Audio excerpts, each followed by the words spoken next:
All right.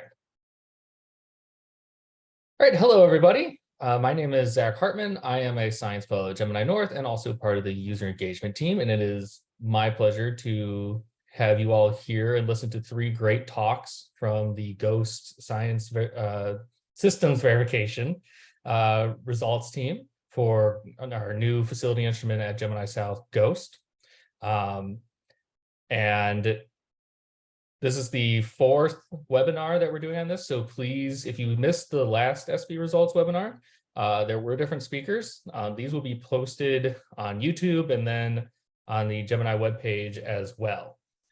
So if you missed this or you missed our first 2 what is GHOST seminars, please check those out, especially if you're planning to apply in the upcoming call for proposals for both the semester 24A for GHOST or the shared risk call in 23B.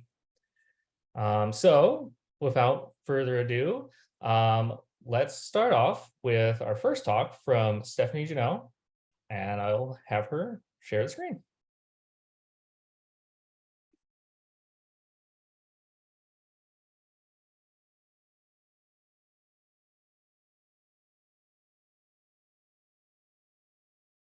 All right, so share screen. Hi, everyone. Can you see the slides? Yes, thank you.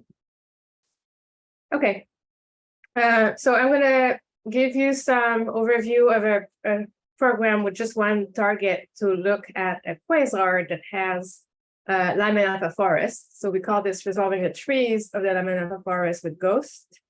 The PI is Siyi Zhu, and then we've been working with just a small team so far looking into this.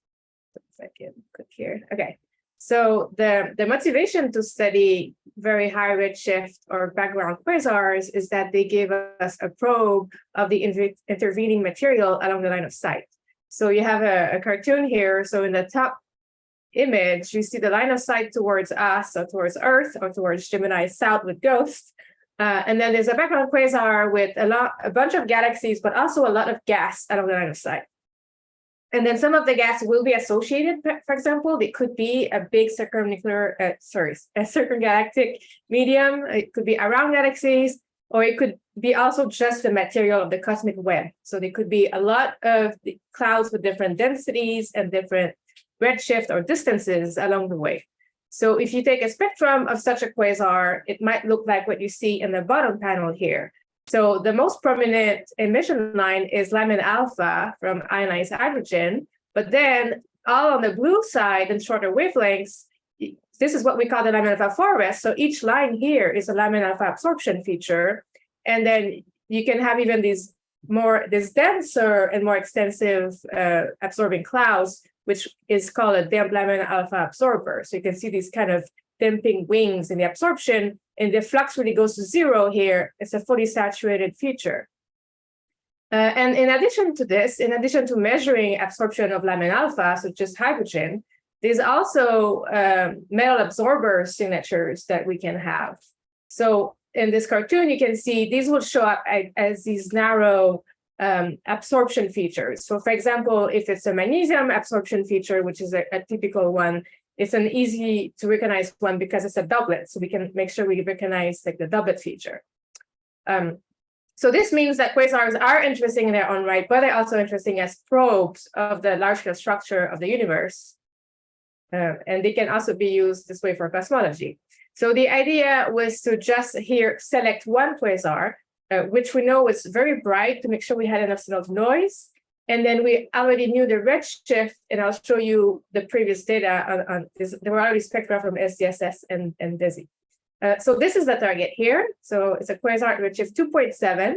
And then zooming in, you can see that mostly in the optical image, what we see is a bright point source of the quasar. We don't see really the host galaxy that hosts that active black hole. And then I am not sure what else we're seeing on here, I have to say. So this would be, for me, maybe a very interesting project to try to obtain spectroscopy around this. But we mostly have the spectrum of the quasar, the point source. Okay, so as I mentioned, this was already a known object. So this is the SDSS spectrum of this object, and this is the SDSS image. So you can see the black is the observed spectrum, and the red is the best fit model from the SDSS pipeline. And the point of the model is not to have a very good representation, is to measure the redshift. But you can see that compared to the model, in particular, the black line, there are these metal absorbers. So these very striking absorption features here, clear lamin alpha emission, there's a lamin alpha forest as well. And in addition, there's what we call broad absorption lines, which you can see, if you can see my cursor around 5,500 angstrom, these are these very broad here features, in addition to the metal absorbers. So basically, I call this a jackpot quasar because we can have lamin alpha forest, metal absorbers, and broad absorption lines, which are often just called BALs. Okay, and in addition, this target was also observed with DESI, the dark energy spectroscopic instrument on the male peak. And the early data release is now public, and that spectrum is part of that early data release. And you can see on the top panel, beautiful spectrum of this quasar. We have lamin alpha again. The redshift seems a little bit off to me, slightly perhaps. But then there's also lamin beta here, and then lamin alpha forest, and all the features we saw before. And in fact, DESI is a slightly higher resolution than SDSS.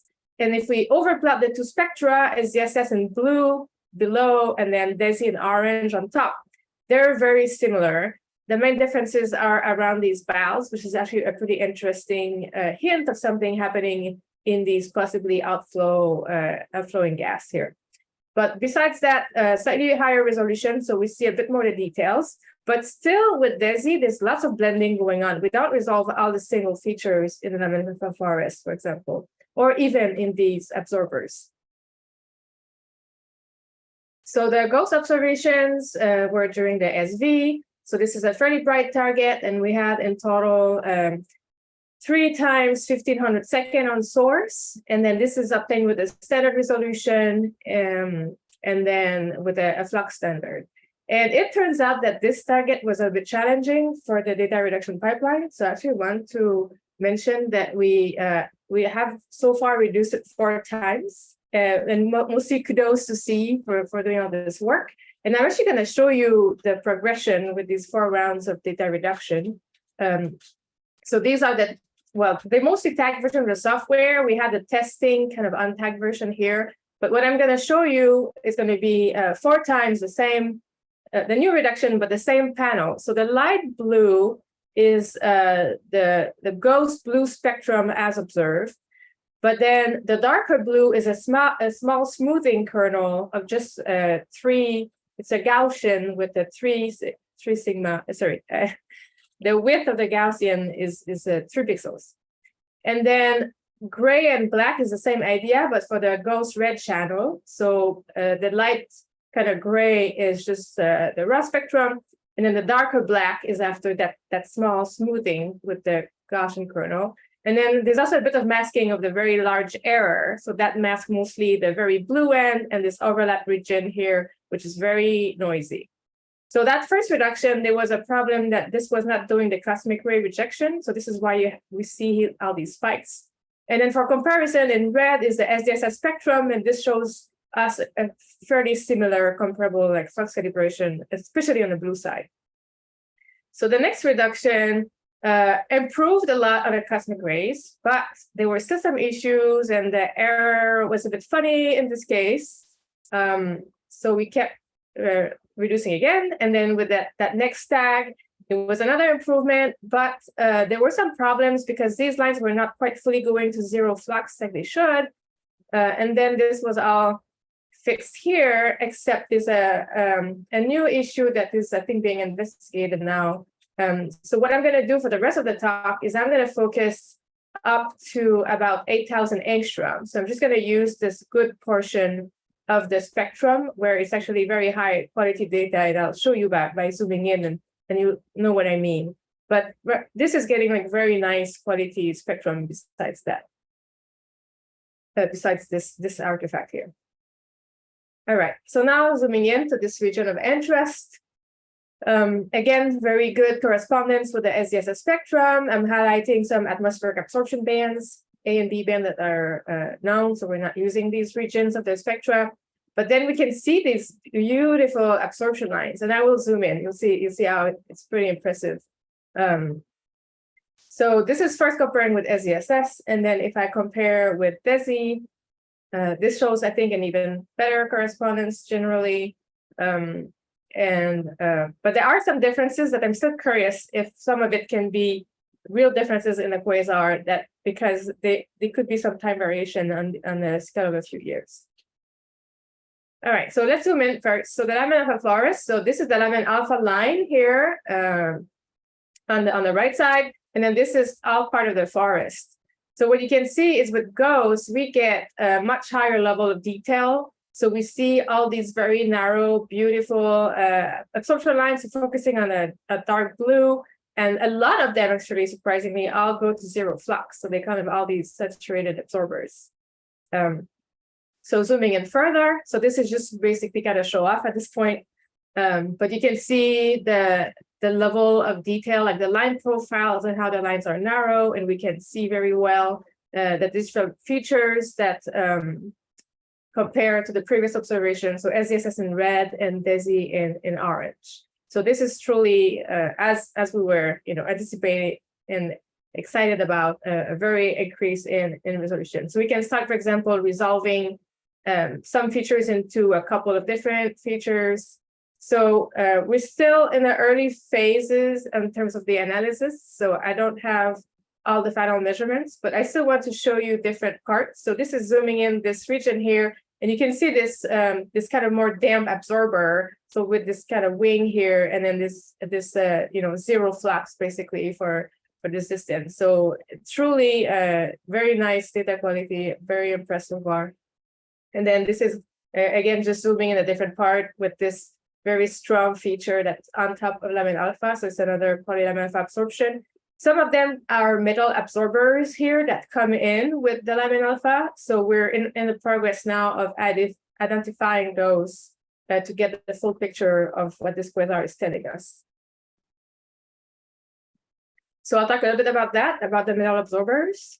So the DESI spectrum was already analyzed by Lucas Napolitano and collaborators, and it's in this paper here and this actually has a catalog of a lot of magnesium-2 absorbers.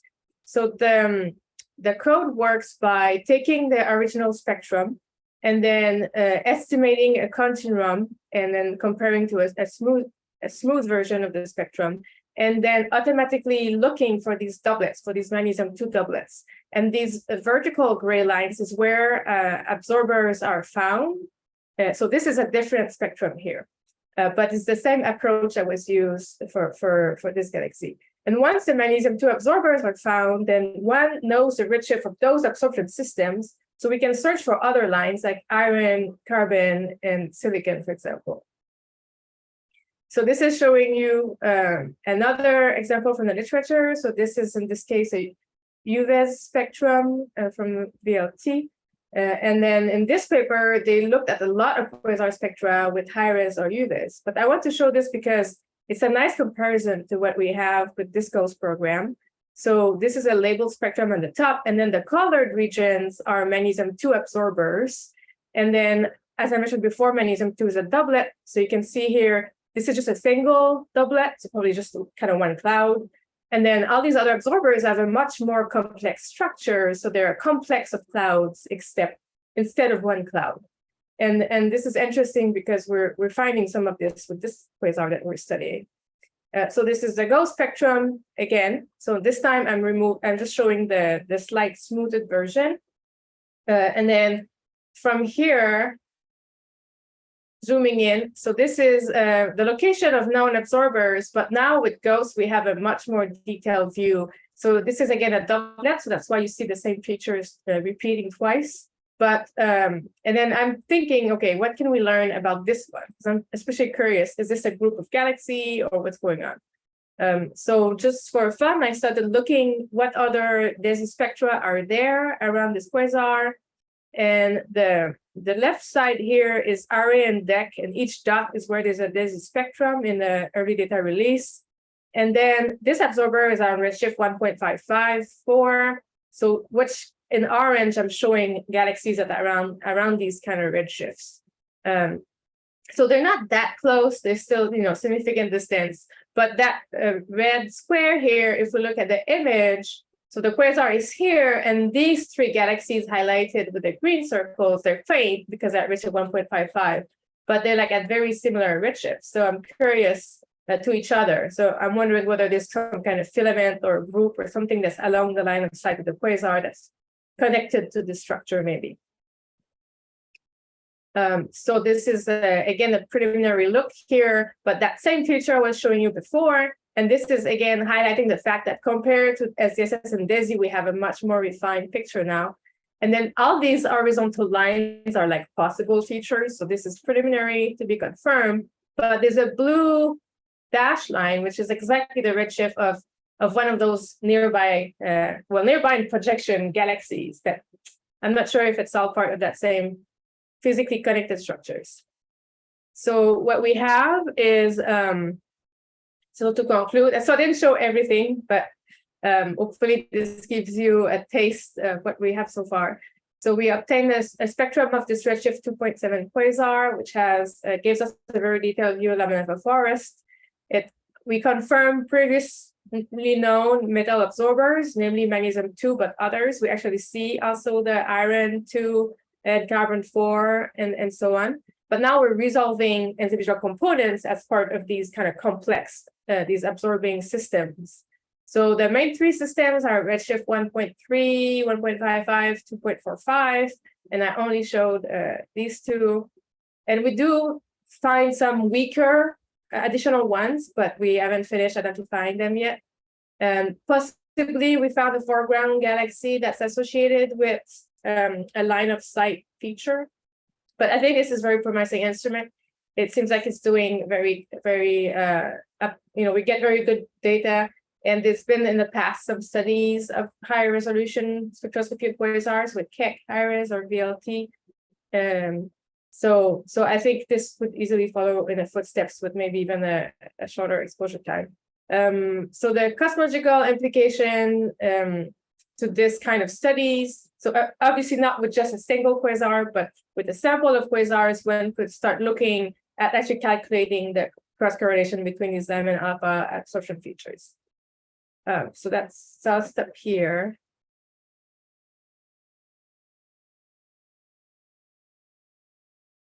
Do you want to take the questions at the end or No. now?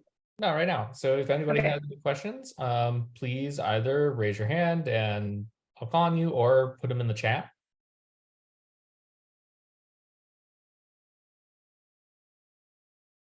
Oh, Vinny. Yep. Hi, Stephanie. This is great. It's just a curiosity. So if you had the spectra for the same object, but using the higher resolution with, GOES, I think it's the 75,000, right? So do you think you could get more information, or, the 50,000 is enough? So. Good question. And I haven't done the calculation yet. I think we wanted to start with this regular high resolution, also to make sure we have enough signal and signal to noise. And then going from lower to higher resolution, we knew we were going to sacrifice the signal to noise per pixel, this kind of stuff. But this is a very interesting thought. I should probably look into this. I think I would have a better idea after trying to measure and set and deep land basically these features, see if we feel like we're limited by the current resolution or not. I think in the literature, people have found that some of these clouds can be as narrow in terms of their velocity widths, as narrow as 10, 15 kilometers per second. So I think it's maybe marginal for reaching these kind of velocities now. So if we wanted to really have a profile or a shape, maybe we need a bit higher. But I think this is already very exciting. So I'm not sure. I haven't even thought about even higher resolution. So you mentioned signal noise. I don't know whether what signal noise did you reach in the spectra? I don't remember it in your talk. No, I didn't plot it. So we've been having a little bit issues with the error spectrum, and it's still quite featured to my taste. but I don't think, I meant to plot it and show it, and I didn't get around to doing it, so I'll have to follow up afterwards. I know we were aiming for kind of 10-ish for per the continuum, because of course the flux goes to 0, so then it's very low, but yeah.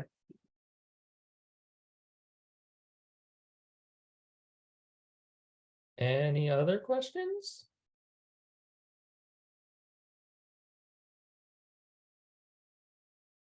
All right. If not, let's thank Stephanie again. And up next, we have Ada Martioli, sorry, giving his presentation. Okay, let me share my screen. Can you all see it? No presentation mode, okay. Yeah, Yep. see thumbs up. All right.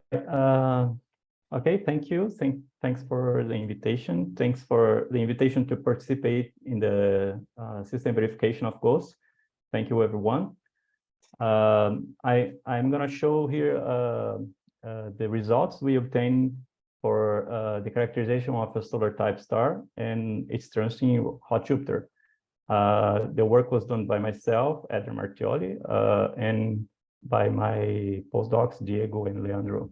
And I would also like to thank all the team, the science verification team and the GHOST team and the Gemini staff who helped a lot on this process.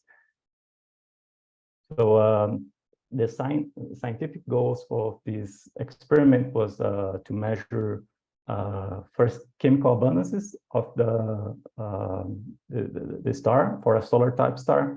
And we selected a star that has a planet to detect the transit in photometric, in spectrophotometric time series, as you'll see it.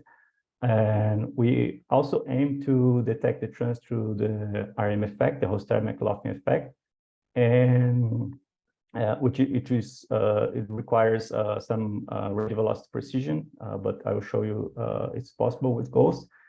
And we also aim to detect the atmosphere of this planet that has never been reported through transmission spectroscopy.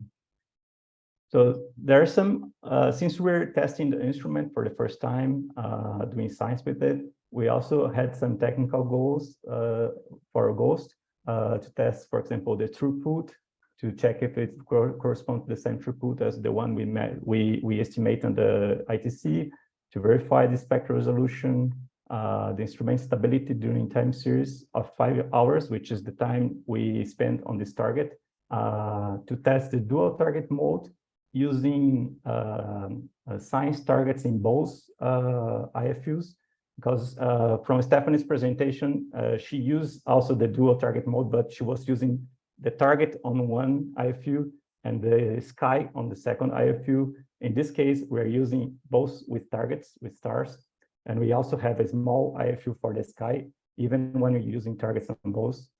And we also wanted to test the GHOST pipeline and all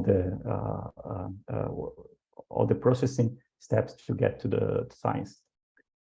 So first, the target selection, we adopt as a requirement to search for a solar type star, because we wanted to test the measurements on the GHOST spectrum in solar type star. Then we search for a star that hosts a confirmed hot Jupiter. Why a hot Jupiter? Because a hot Jupiter is easier to detect, because they're big planets, and also because they have short periods, so they occur more frequently, and you have more chances to have a transit to cover the entire transit during the same night. And also we inspect the field of view, to see if we could find a suitable reference star in the field. And when I mean suitable, it means a star that has about the same magnitude, about the same spectral type, and at the right distance that you can cover in the second field of view of GHOST. And I can give you more details later. And also, we need a full transit observable during the SV run, which was in May this year. So we select two targets, WASP-41, which was a very good one. It had a very good reference star and had full transit observable. And we also select WASP-108. But in the end, WASP-41 wasn't possible because the schedule was pushed forward. So we need to go to the backup target, which turned out to be a very good one as well, WASP-108. So this star is the solar type star, is an F9b mean sequence with about 5 giga years. It's almost this solar temperature is 6,000 Kelvin at about the same metallist as well, located at 220 parsecs. And it has a planet, hot Jupiter, 1.3 Jupiter radius and 0.9 Jupiter mass, with an orbit of 2.7 days and at a distance of 0.05 AU. So those parameters were obtained from Anderson et al., which is the paper, the detection paper. And it's about, there are very few papers on these targets. So this is very, not much is known about this target. So it's a good that we follow up this target to find more about it. So the design of our experiment was, as I mentioned, we need to fit to find the reference star that fit in the field of view of GHOST. As you see in the left, on the top, you have WASP-108 in IFU1, and we had a very good reference star with about the same magnitude, V11.5, and it's an A9. It's a little hotter, but it's okay. It's still possible to use it as reference. And I will show you in our results we can actually use this reference for referencing many different measurements. We can reference the radial velocity, we can reference the flux, and the chemical analysis as well. So as you see on the right, the transit was happening at about 10:30 in the night at Chilean time. And we started observing it a little bit after 8 and ended at about 1 a.m. So we stayed 5 hours continuously on the same target, taking exposures after exposures during the time series. So the observation was in dual target mode with the standard resolution with a resolution of 50,000. In GHOST, we can set up the exposure times, binning, and all the CCDs. They can be configured independently. So, but we ended up using almost exactly the same configuration. The blue CCD, we use the mid read mode and binning of 2x4. 2 is the spectral binning, and 4 is the spatial binning. We were a bit worried that this much of binning could compromise the analysis, but the pipeline handles very well the data, even with binning. So we didn't see any problem with this high level of binning. And the binning in our case is important to reduce the overhead because we want to monitor it continuously. And if we had a large overhead, we could we had large stops between exposures, and we lost the observation. So and in the end, the blue CCD we used 600 seconds, and for the red CCD we used 300 seconds. So for every blue exposure, we had 2 red exposures. The conditions were very normal conditions for even for BEM 2 or BEM 3 program can also accept this kind of condition. And those are actually the conditions that we observed. So the calibration we use this the regular calibrations that is also Gemini, the bias exposures. We need bias in 1x1 binning to reduce the calibrations, and we need 2x4 to reduce our science data. Then we had the flats and arcs. And we also observed solar twin, a very bright one, the 18 Scorpions, in 1x1 binning as a solar reference. We would prefer to use an asteroid as the solar reference, but GHOST was not yet able to observe non-sidereal targets. So we had to observe a star that is very similar to the sun and use it as a solar reference. And then we use the pipeline. Since the first version that they offer for us in the SV, it worked very well for my data. But then we also tried with the new versions, and then the data was also reduced with better quality. So we have a pipeline to run the pipeline. So because even in the pipeline, you need to run several steps. So we did a wrapper to run all the steps at once. And in the end, some people, they prefer to use the Dragons.fits product because it has the S1D spectrum, but we use the calibrated .fits that still keeps the order, the Shelley orders separated, so we can do our own analysis to combine the orders and do the normalization. So here are the results. For many slides, I will show in this setup, which is on the left, I show the blue results, the blue CCD results, and on the right, the red. On the top, I show the spectra or the results for WASP 108, and the reference is below.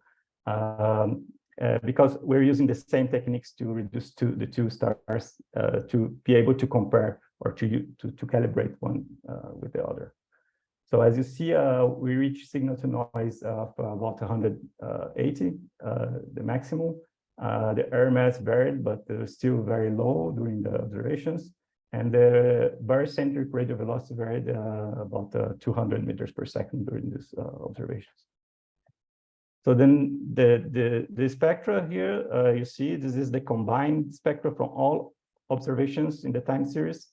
And we use that to measure the continuum or to estimate the continuum. And then we normalize all the spectra using the same continuum.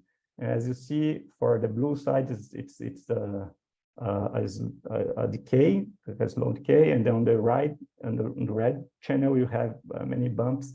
But it's the overlap between orders are very good, even though we didn't use the overlapped spectra. We just cut the orders where they changed from less signal to noise to more signal to noise to the next order. Then we just cut in that, but they stitch well together very, very well. So with the normalized spectra, we applied cross-correlation function analysis, the same as the analysis people use routinely on these stabilized spectrographs to measure radial velocities. So we used the technique that we developed in our paper in 2022 using a G2 mask, which is a mask, binary mask with weights for a G2 type star. And you see in these plots the spectra, and the blue lines are the mask lines. So you see the lines, they match very well with the data. And then we use that to measure the CCFs. So here are the CCFs for WASP 180 on the top, and then the reference below. And as you see, it reached a very good. You don't see in this figure because all the CCFs, they are behind the median, which is in green. But then the residuals, you see all the data. So as you see, the spectra, they have a very good CCF stability in the CCF is very good. It's at the level of 0.1% in flux. And we reach the same stability for both for the target and for the reference. And then we can measure velocities. We measure the radial velocity using matching each CCF to the template CCF, and it's a template matching technique. And then we also measure the full width FF maximum using a Gaussian fit. So we in the blue, the green points are the radial velocity data for each star and for each channel. and the dashed green lines are the full width half maximum. And we can already see that in WASP 108, we see the variability due to the Hostemek-Lofting effect. And in the reference, we see a trend, and this trend is due to an instrumental drift, because GHOST is not stabilized, but we can use the star, the reference star, to calibrate the data of the target. So when we do that, when we remove the RVs from the reference, we obtain the corrected RVs in the right direction, because we expect this radial velocities to fall because of the orbital motion of the planet, and we expect this to be exactly in the same. The RM effect actually could be inverse if it's flipped the system, but it's not the case in this one. So we fit the Hostemek-Lofting effect, which is the green line on this plot, to both data together, red and blue channels, and we obtain an obliquity measurement, which is the spin of the star with respect to the orbit of the planet, is this angle. If this angle is 0, they are aligned. If this is 90 degrees, they are completely misaligned. So in this case, it's almost aligned to 6 degrees, and it's the first time we measured this quantity.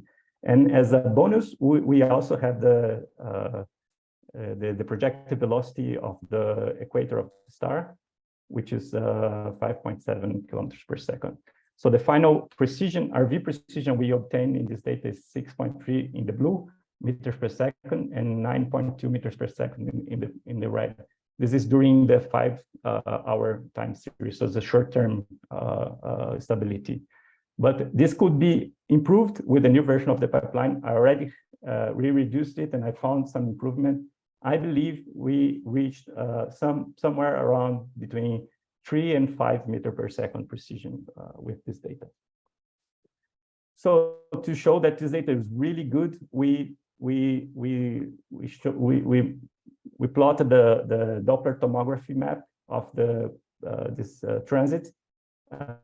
So what you see there is the Doppler shadow of the planet, because the Hostemek-Lofting effect is the planet hides the rotating hemisphere of the star, and as it transits the star, it moves and hides different parts of the rotating disk of the star. So you end up changing the profile or creating a bump, what they call the planet shadow in the profile, and you see it. You actually see it in this data, so it is very good data, and you don't see anything in the reference star what's expected, because the reference star doesn't have a transiting planet, and it matches very well with the predicted transit times. So some reason okay. So what I also tried to do differential time series the same way we usually do in imaging.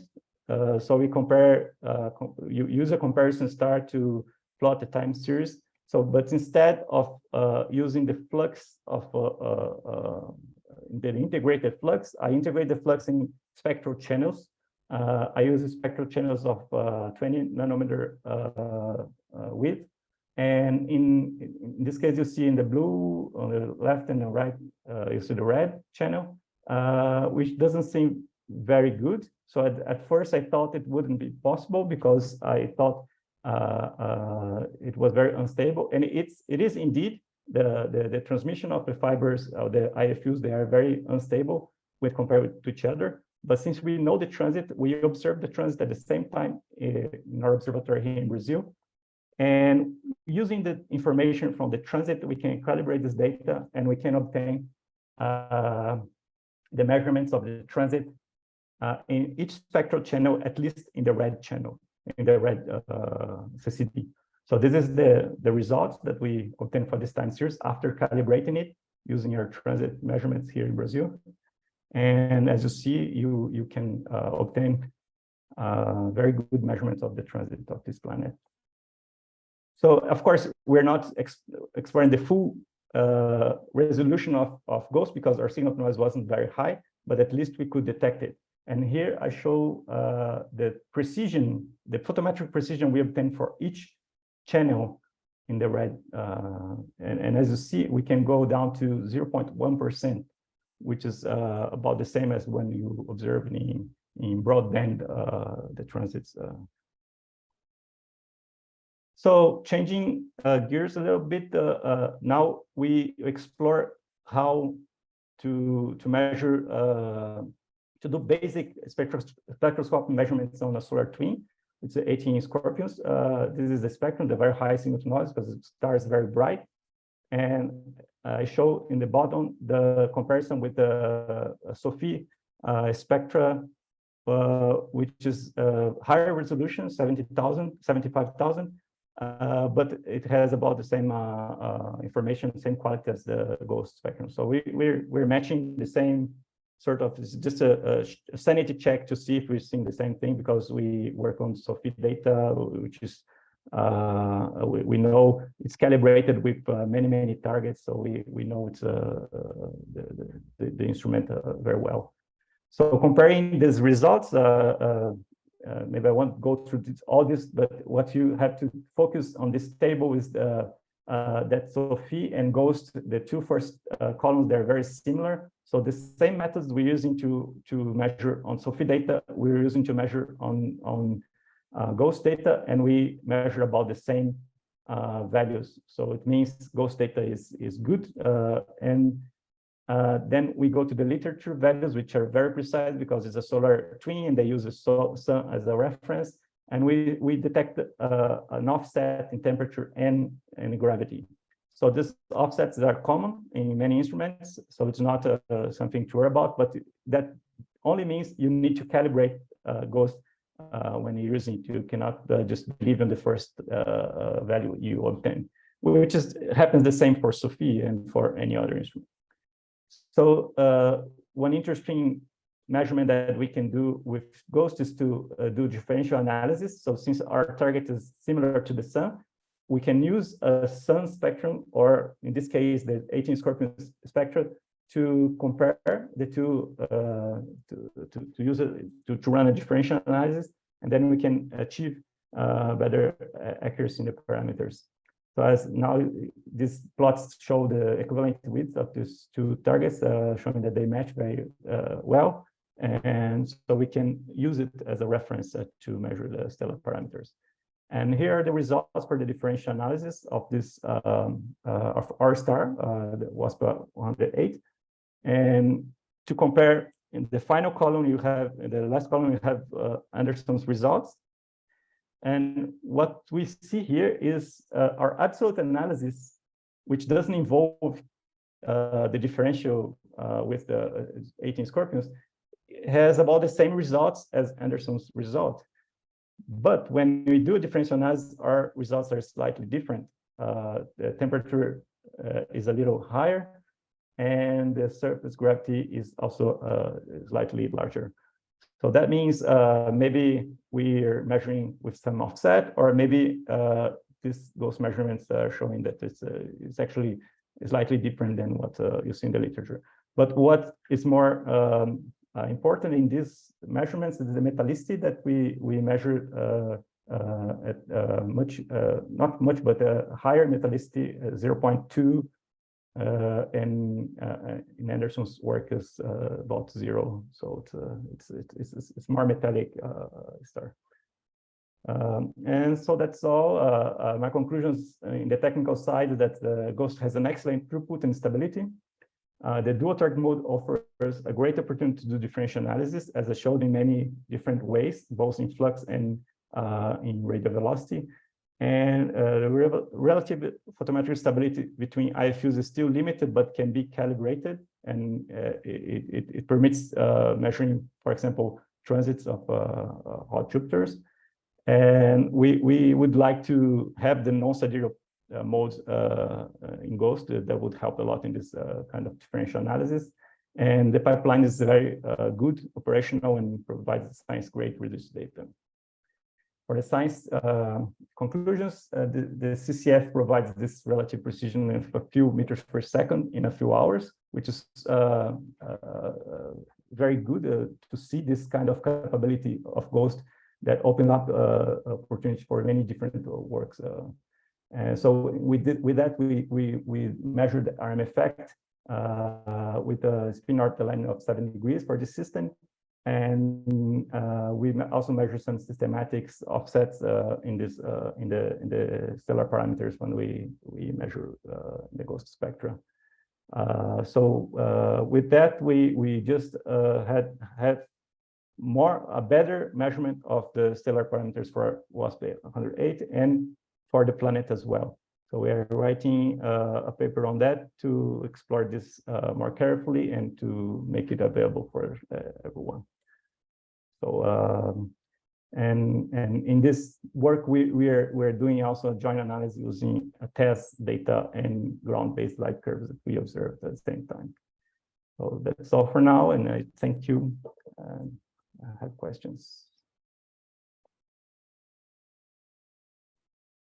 All right, we have time for one, maybe two questions.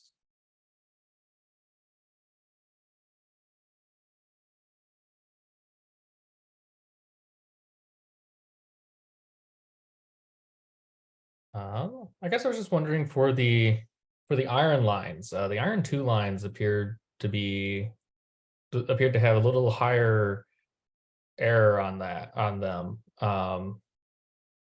Or at least they appeared to be off. Is there any reason for that, or? Yeah, well, it's also I think it's normal. We need to calibrate it. That's their first measurement, so we just plotted what we found. But yes, I think with more careful calibration, because it depends. First, it's on a few lines, so we're not exploring the full range, but you are using different parts of the spectrum, and you can have different offsets. So that's why you happen to have this. But yeah, for sure, the iron 2 lines here, they have a larger uncertainty than the iron 1. All right. There are no other questions. Thanks again for giving us this great talk. And let's move on to our next speaker, who is Vinny Placco.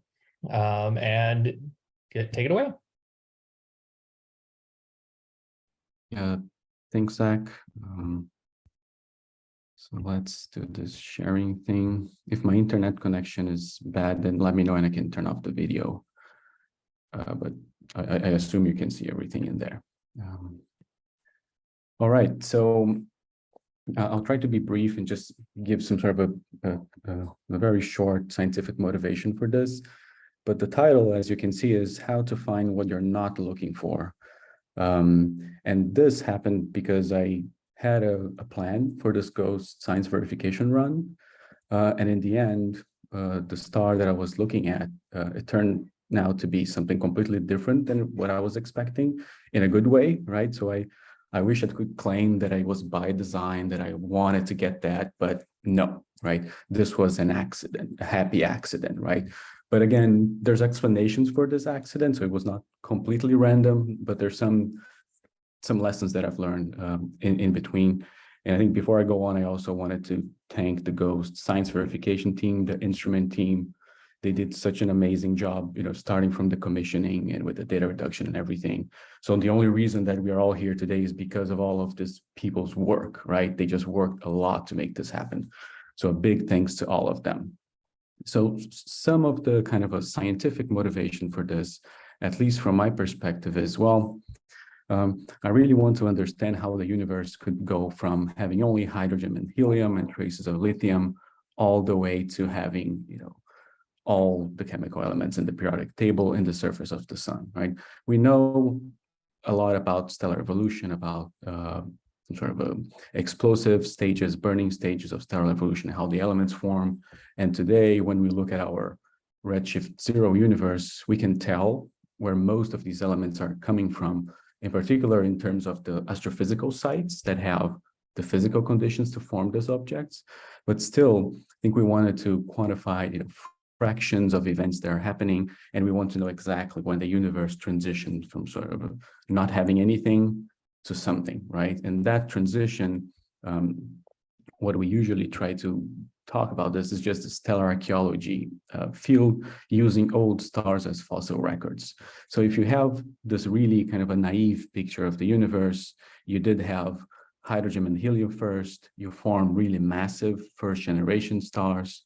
There's speculation that they could have low mass as well, but for the sake of the argument, just assume that they are really high mass, they explode really fast, and that's when your chemistry starts to kick in, right? In this particular case here, we have, only CNO and iron, but then all the other elements in their particular astrophysical sites, it all happens after this first generation, right? So you have your second generation here, that was born out of a polluted gas. So then that's when you start to have more complex chemistry.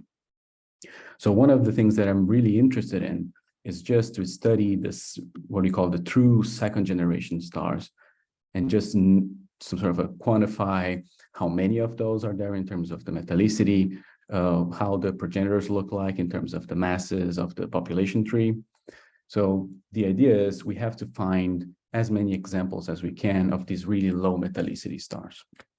And one way to find that, and one way to quantify this low metallicity is just by looking at the spectrum, right? That there's kind of no way around it. So if you look at the left-hand side, you have sections of the spectrum of 3 different stars, but metallicity is -4, -5, and -7, right? And you can see the iron line is kind of disappearing, but still at -7, you can still see carbon, and you can still see traces of other metals, meaning that that star was also enriched by something else that came before it.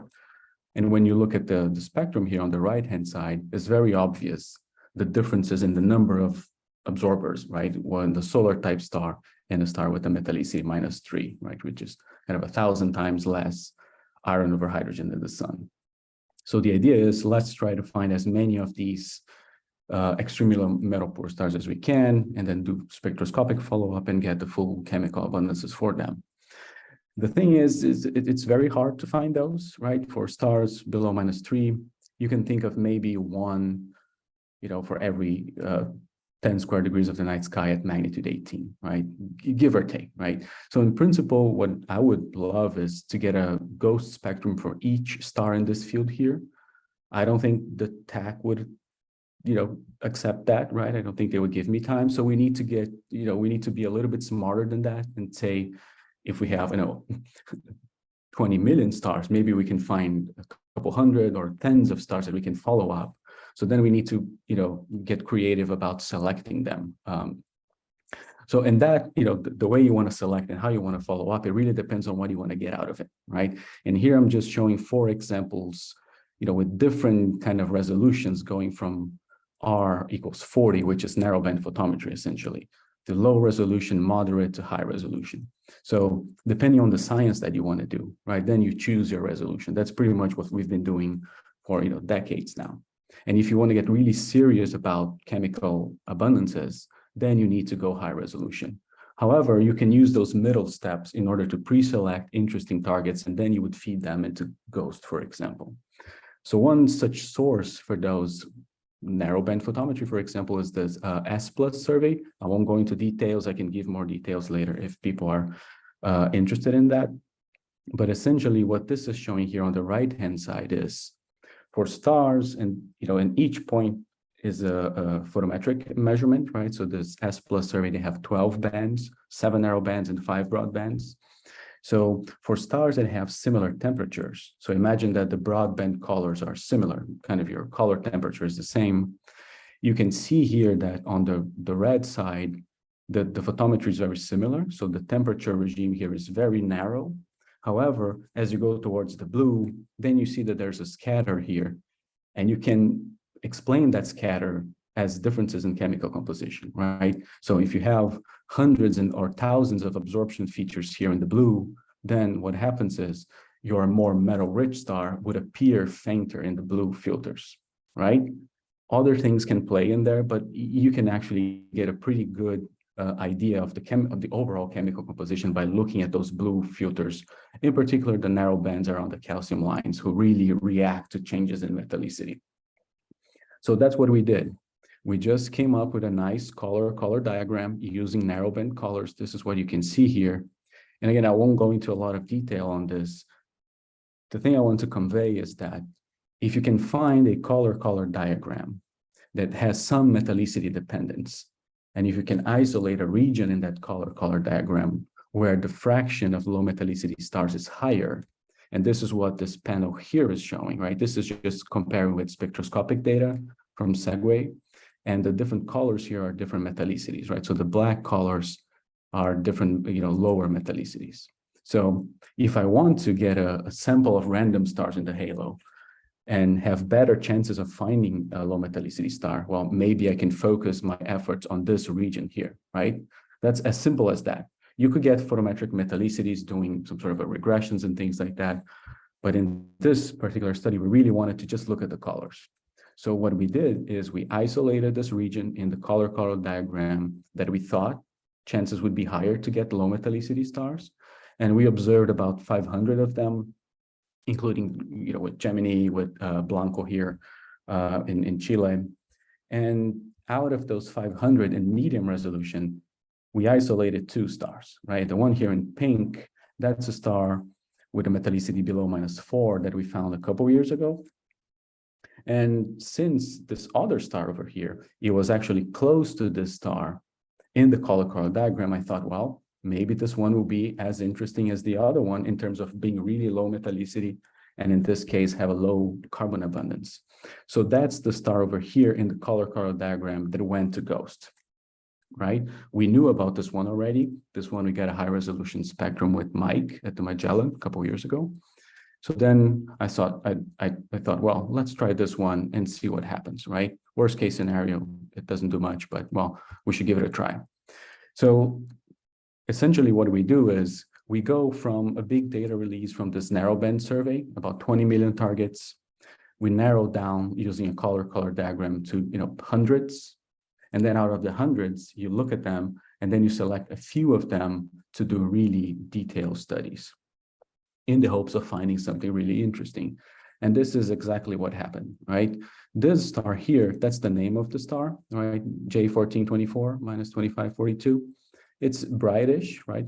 14.4 for an 8-meter telescope. It's kind of a lighthouse, right? In a way. So, and this star here is as boring as a star can be. So if you look at the left-hand side, this is just flashing the 12 images from the narrow bands, and the star here is in the middle. So really not doing much, which is good. In our case, it's intentional, right? It's not doing anything fancy, magnetic fields that we can measure, no rotation, nothing, right? Pretty bad, pretty boring. And then when you look at this, the photometry, and you compare with that star that is -4, you see that the blue filters are very close, right? This gap here is probably because the star that we're talking about, it has a lot more metals than the other one, which was the first part of the surprise to me, right? This star here, it was observed with GMOS in a poor weather program. And you can see, the calcium lines that give you the metallicity, some hydrogen lines, and the G-band, magnesium lines here as well. So we knew it was interesting-ish, but not as interesting as it turned out to be. And this is how it looks like in really low resolution, or kind of a narrowband photometry. And this number here is, yes, this is correct because this is the other one. And this is how the medium resolution spectroscopy looks like. This is kind of SDSS type resolution Segway. And this is how the ghost data looks like. Here I have some sort of a summary of the setup. So this was the standard resolution, about 50,000 target plus Chi, 1x2 binning, 6 exposures of 15 minutes. So that is an hour and a half on target. I'm just listing here some of the, if people are interested, I can certainly share this with folks later. It was reduced with one of the early versions of the Ghost DR pipeline. So I need to re-reduce this and rerun some of the things. I don't expect they will change much, but just for the sake of having the last version. And this is the signal to noise we got in different regions of the spectrum. And what you see here is a normalized RV corrected version of the data. And especially in the blue, all of these lines are the lines that are interesting for us to measure. So then when I looked at this, I really wanted to measure, the metallicity, the carbon abundance, and see if this was some sort of a -4 star, which is in itself is interesting. But it turns out that it wasn't. And it does have many, many, many lines of our process elements, so neutron capture elements, right? A lot of them. So you can see here just some examples, right? Europium, yttrium, samarium, neodymium, all the ones that we don't know the names as much, but you can see a lot of them. And here are just a few examples of lines that we could identify within the GHOST data, going from 3,800 all the way to the calcium triplet, right? So then you can measure a lot of things. So the stellar parameters in the end, my estimates were that the star would be around -4 in metallicity, but it turns out it's -3.4. Still really interesting. Again, that was where the mistake happened. I was shooting for -4, got a -3.5 with a bunch of cool elements in it.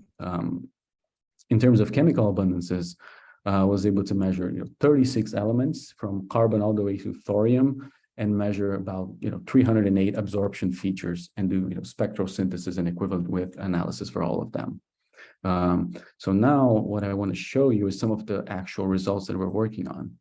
So this here is just showing the spectral synthesis to get some of the chemical abundances. So for these plots and the ones on the next slide, the squares here, this is GHOST data, right? The solid line in gray is just a synthetic spectrum without any of the element that we're trying to synthesize. So in this case here, this line shows a spectrum without any carbon, right? And the red solid line and the areas just show you our best fit for the abundances, and a plus or minus 0.1 and 0.2 in terms of uncertainty. So we can kind of infer what the error would be in the measurements. So this is how we measure carbon abundance. You can see that the fits are fairly good. The data is very, very nice. And again, this was one of my secondary targets, so I didn't get as much signal to noise as I could, right? I could just expose twice as many seconds, but in the end, well, that's what we get. And here on the bottom, you can see samarium lines, very kind of a well-defined calcium, and also europium here. And yeah, so these are just two examples, and here I have more examples. Hopefully they're not too small for you to see, but you have all the weird, really heavy elements. And some things fit better than others. This thorium line here, there's an artifact somewhere in here that I need to kind of still address. But we were able to measure 3 thorium lines, which was, I think, pretty good, for something that was an accident, right? So we have the second line here. This is the third line. This was a little bit kind of smoothed out because the signal to noise was not very good there. And you can see all the other weird elements here, cerio, praseodymium, another europium line, lanthanum, yttrium, and barium, right? So then we can measure all of those, right? We can quantify the abundances. And in the end, we can do some comparisons, right? So then once we got all the 36 elemental abundances, what I did is we compared first the light elements. So we took from carbon all the way to zinc, and we compared those abundances with predictions from zero metallicity faint supernova models, right? So what you see here, the dots are the actual measurements, and the different lines are all kind of a different supernova model, yields from different supernova models of different masses and different explosion energies. And even though there's some kind of things don't fit very well for carbon, for example, this is more of a qualitative type study that we wanted to do. And you see that for the most part, they fit fairly well with low mass supernova models. So in principle, if you believe that this is kind of an okay analysis, you can say that, well, perhaps from this particular star, right, elements that were in the gas cloud, they came from the explosion of a star with, zero metallicity, 13.4 solar mass, or between 10 and 15 solar masses. So you can explain this part of the abundance pattern with a supernova like that, right?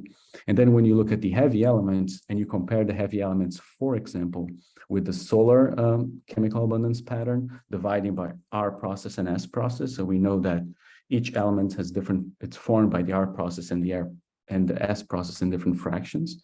And this is what you see here. And you can see how those fit with the solar values normalized to, europium in the case of the R process here, so 63, and barium for the S process.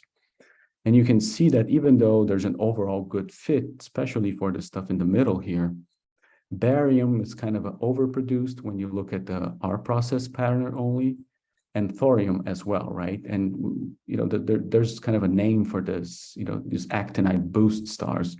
There are very few found, to date, and we happen to find another one, but then you cannot explain the heavy element abundance pattern of this star just looking at the solar values.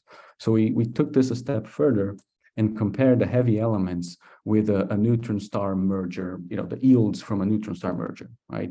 And this is a preliminary result that we get. And what you can see is you can have the masses of the two kind of neutron stars, right? So you can kind of do mass ratios and use different equations of state to fit these abundances.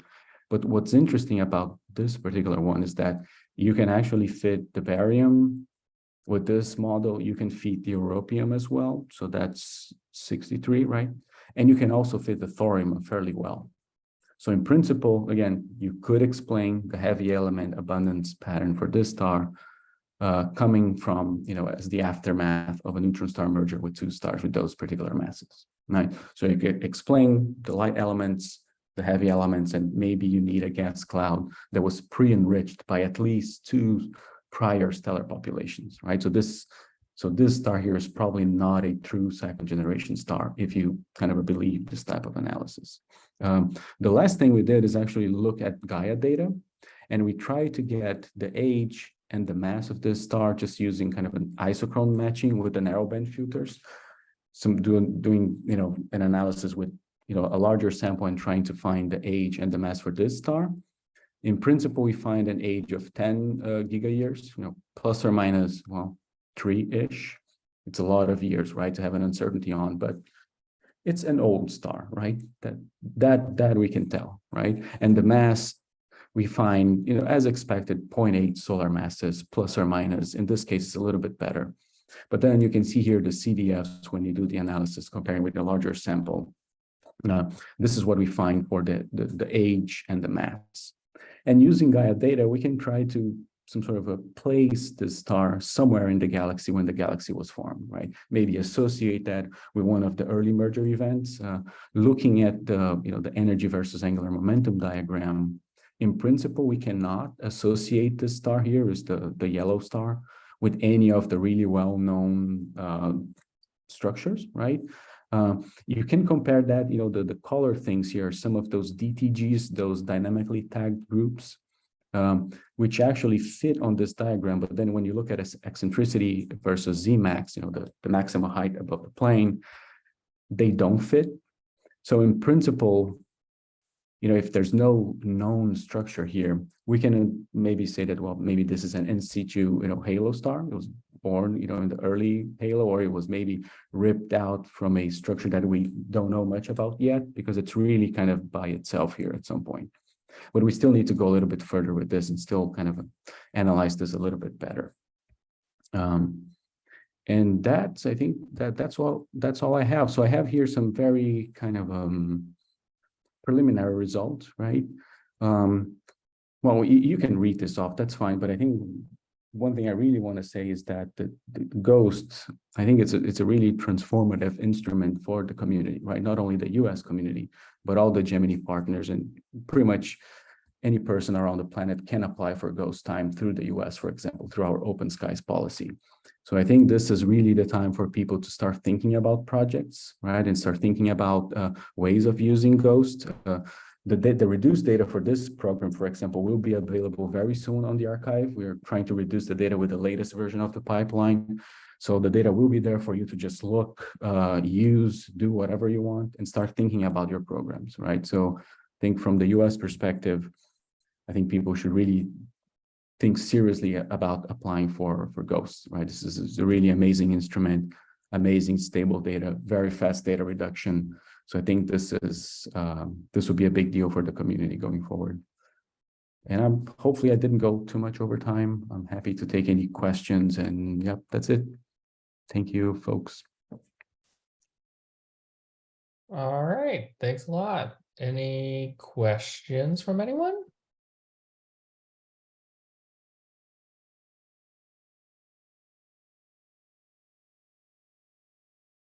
Raise your hand. Oh, there we go. Clara's asking, what's the precision you get on the Metallicity? So for this particular star, I think we got 0.1 dex, something like that. The standard deviation of the, yeah, we measured about 112, I think it was 110 iron lines, and the standard deviation is about 0.1, which is not super great, to be honest, but I think it's good enough for this, I guess. All right, Stephanie? Yes, thanks, Vinny. It was very nice. I was curious. So you mentioned at the beginning that this was, a bit found by accident, but now that you found one, are you gonna try to find more like it? And did you find any kind of, if you wanted to do that, like how would you proceed? Did you look into like the signatures that could have given you a clue, like in hindsight? Yeah, and so we do have programs, including with people who are here in the audience, that we look for those R process enhanced stars, some sort of by default, right? And I should know a little bit better, but I was really focusing on the low metallicity end. But we know that if you go for low metallicity and low carbon, your chances of finding those are a little bit higher. So I should know better, but I was really focused on the other thing that I never thought about this. But yes, I think GHOST will be just a great resource, and we'll continue using that for this type of work as well. Yeah, thank you, Stephanie. All right. Oh, and I see it. Yeah, I see a question from Alex here. Oh, hey, Alex. Yeah, so I really tried the uranium, but it's really too weak. The line is, I couldn't measure it. Yeah, the metallicity is too low, and the signal to noise was not great, right? If I knew that this was any interesting, I would have done 4 hours on target instead of 1.5. So maybe we would get a chance, right? But yeah, no, sorry. Well, there's a shared risk call proposal for you. Yes. Well, just give me 2 nights on target, so we'll get there. Yeah, but again, just to show what the instrument can do, I think this is amazing already, right? And yeah, a lot of good science to come. So we're really happy with those early results. All right. Any other questions? If not, then thank you again to all our speakers.